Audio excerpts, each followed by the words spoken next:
Have you ever noticed how much of your life is spent chasing other people's expectations? The approval of friends, the validation of strangers, the applause of a crowd that forgets your name by tomorrow. And yet, deep down, you feel it. A quiet truth whispering, "I've been building someone else's life, not my own." The Stoics knew this feeling well. Marcus Aurelius wrote in Meditations, "It is not that we have a short time to live, but that we waste much of it." In this video, we're going to explore why focusing on yourself is the most unselfish thing you can do, how the Stoics used solitude, discipline, and clarity to build an unshakable inner life, and how you can create a vision so powerful that it pulls you forward, no matter what the world demands. Stay with me, because once you truly focus on yourself, everything in your life begins to change. Solitude is not loneliness. For the Stoics, solitude was not about escaping the world. It was about returning to themselves, creating the mental space to sharpen their thoughts, strengthen their will, and reclaim control over their own minds. In solitude, they found power. Marcus Aurelius in the military camps. Picture this. The air is cold. The night is heavy with silence, broken only by the crackling of distant fires. Marcus Aurelius sits alone in his tent, miles away from the comfort of Rome. Outside, soldiers sleep in their armor. Beyond them, enemies wait. Politics brew back in the capital. And yet, here, in this stillness, Marcus writes to himself, not as an emperor, not as a leader, but as a man wrestling with his own mind. He writes in Meditations, "People look for retreats for themselves in the country, by the coast, or in the hills. There is nowhere that a person can find a more peaceful retreat than in his own soul." Even surrounded by chaos, Marcus understood, true strength is built in the quiet moments with your own thoughts. Seneca's voluntary withdrawal from luxury. Now imagine Seneca, one of the richest and most influential men in Rome. He had wealth, influence, and access to every comfort the empire could offer. And yet, he often chose to step away from it all. For days at a time, he would eat coarse bread, drink plain water, and wear simple clothing. In letters to Lucilius, he explains why. "Set aside a certain number of days, during which you shall be content with the scantiest and cheapest fare, with coarse and rough dress, saying to yourself, 'Is this the condition I feared?'" Seneca wasn't punishing himself. He was training himself. Solitude and simplicity stripped away the noise, leaving only what mattered: character, virtue, and self-control. Epictetus and the inner citadel. And then there is Epictetus, born a slave, physically disabled, owning nothing of material value.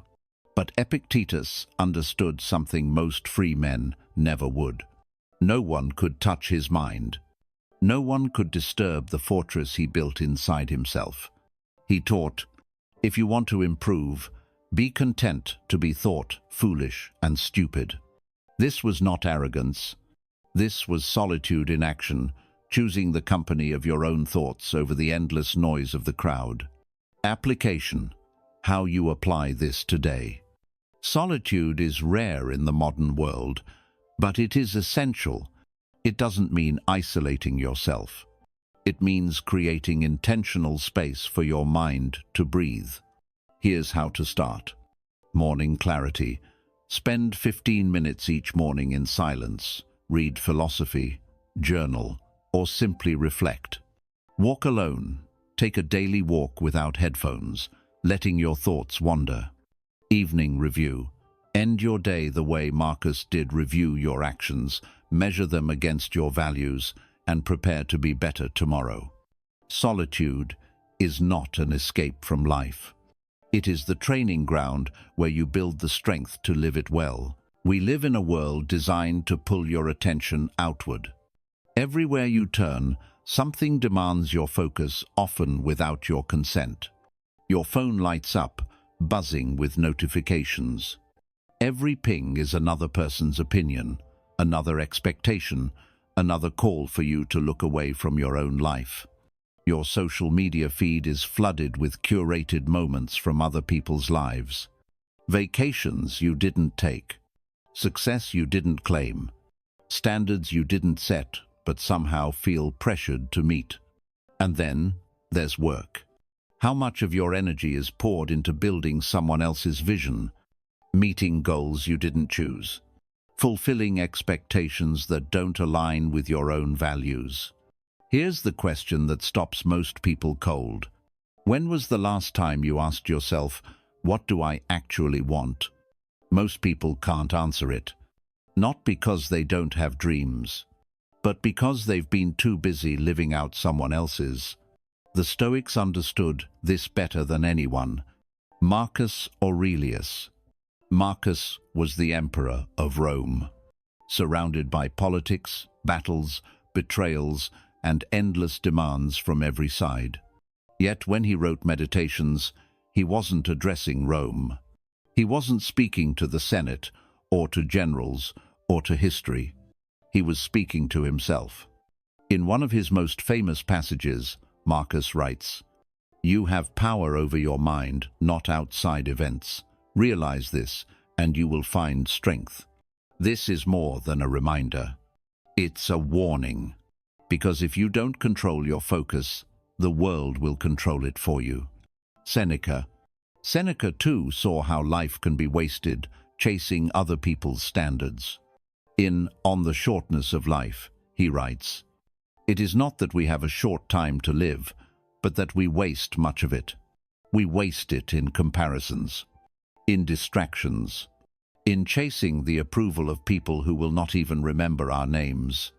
And in the end, we wonder why our life feels so empty." Epictetus. And then there is Epictetus, a man born into slavery, a man with almost nothing except clarity of mind. He didn't have the luxury of wasting attention on the meaningless. Epictetus taught, first say to yourself what you would be, and then do what you have to do. The point is simple and devastating. You cannot build a life if you don't know whose life you're building. Application, how you apply this today. Self-focus isn't selfishness, it's survival. It's the art of creating enough mental space to hear your own thoughts so that you can live your life, not a copy of someone else's. Here's where you start. Daily silence. Spend 10 minutes each day without your phone. No screens, no noise, just your thoughts. Your real priorities. Write down 3 things that actually matter to you, not to your audience, not to your boss, not to your peers, to you. 1 step at a time. Begin moving toward those things every day.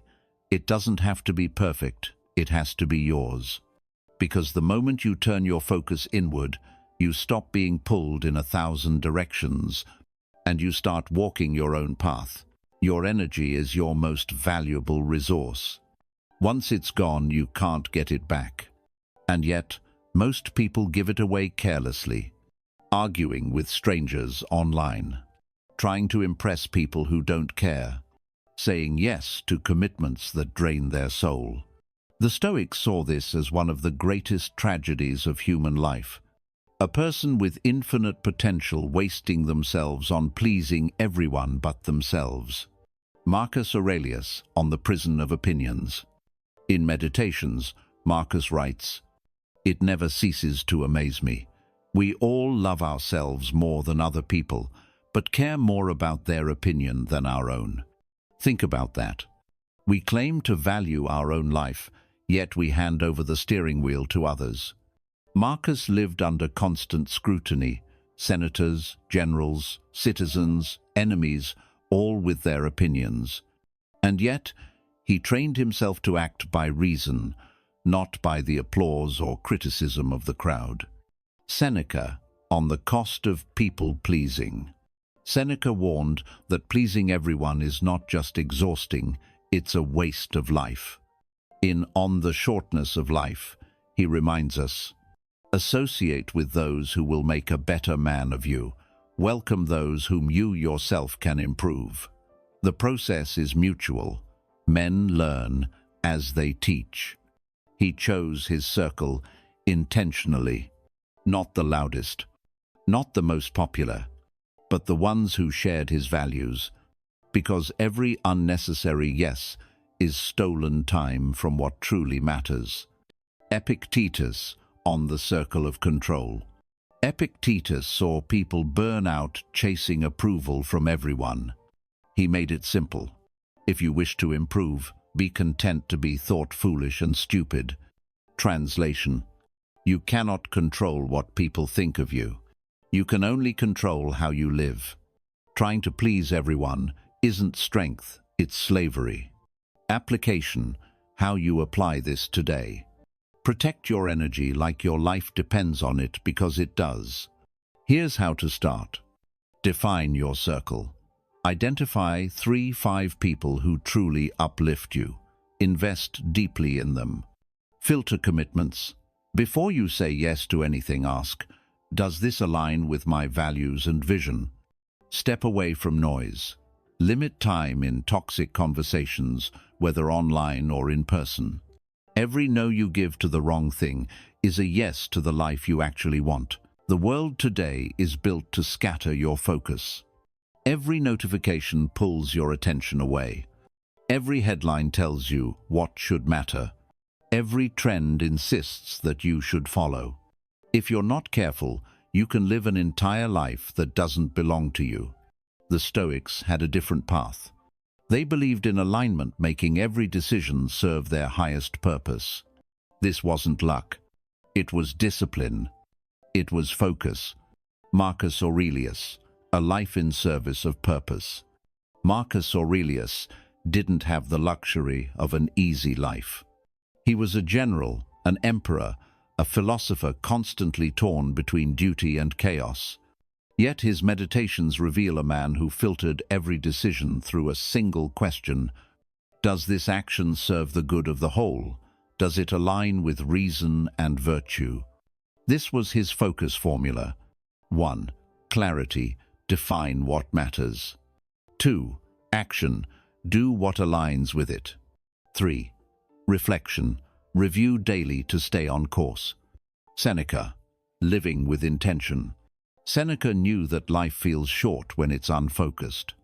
In Letters to Lucilius, he wrote, "If a man knows not which port he sails to, no wind is favorable." Without vision, life becomes a storm that pushes you wherever it wants. With vision, every wave becomes part of your journey. Epictetus. Start with what you control. Epictetus taught that before you act, you must choose who you want to become. First, say to yourself what you would be, and then do what you have to do. This is not philosophy for the sake of discussion. It's a formula for life. Define your vision. Align your actions. Remove what doesn't serve it. Application. How you apply this today. Here's how to live by the Stoic Focus Formula. 1. Write your vision.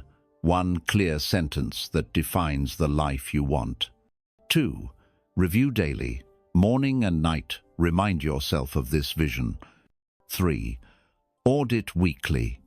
Are your actions moving you closer or further away?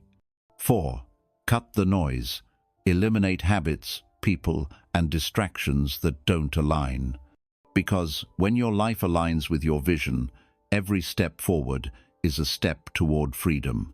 You've just taken a step that most people never dare to take. While the world runs endlessly in circles, chasing approval, chasing distractions, chasing noise, you've stopped. You've turned inward. You've dared to ask the question, what do I actually want? This is not selfishness. This is self-mastery. Marcus Aurelius reminded himself daily, it is not death that a man should fear, but he should fear never beginning to live. And perhaps this is what you've done today. You've begun to live. The core truth. Focusing on yourself is not about ignoring others. It's about becoming strong enough to serve with purpose. Protecting your energy is not about avoiding life. It's about living it on your terms. Aligning with your vision is not about isolation. It's about creating a life that is truly your own. Call to action. If these words have resonated with you, don't let them fade when the video ends. Tonight, take 10 quiet minutes. Write down the 3 things that truly matter to you. Not to your audience. Not to your boss.